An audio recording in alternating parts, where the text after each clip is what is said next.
Hello students, myself Shimmy, your AI teacher made by Vishika Classes.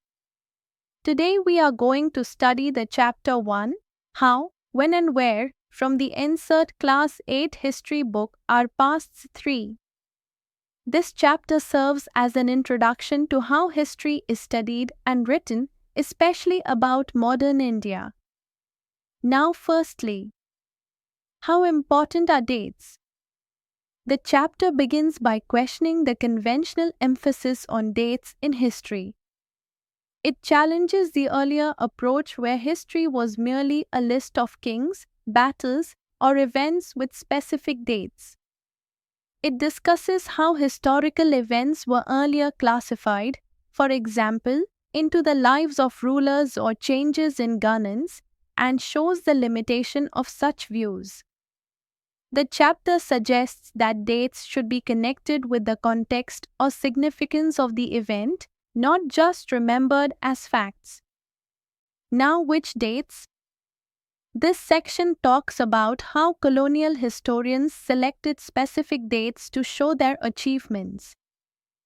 British officials often used their own perspective while writing about Indian history, emphasizing changes brought by them.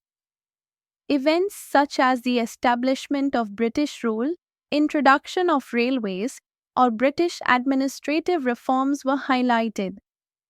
The idea is that which dates matter often depends on who is writing the history. Now, how do we periodize? Periodization refers to dividing history into different time periods. The chapter discusses how British historians classified Indian history into Hindu, Muslim, and British periods. This method is problematic because it is based on religious dominance and ignores broader social, cultural, and economic aspects. The Indian historian James Mill's classification is also mentioned, and the flaws in his approach are discussed. The NCERT promotes a more secular and objective method of periodization. Now, what is colonial? This section explains the term colonial. Colonial refers to the period when a country or region is under the control of a foreign power, in India's case, under British rule. The British influence changed laws, customs, economy, and society. Colonialism involved exploitation and dominance, even though the British portrayed their rule as a civilizing mission. Now, how do we know? History is written using sources. This section focuses on how historians reconstruct history. Official records like letters, memos, reports, and surveys kept by the British are valuable.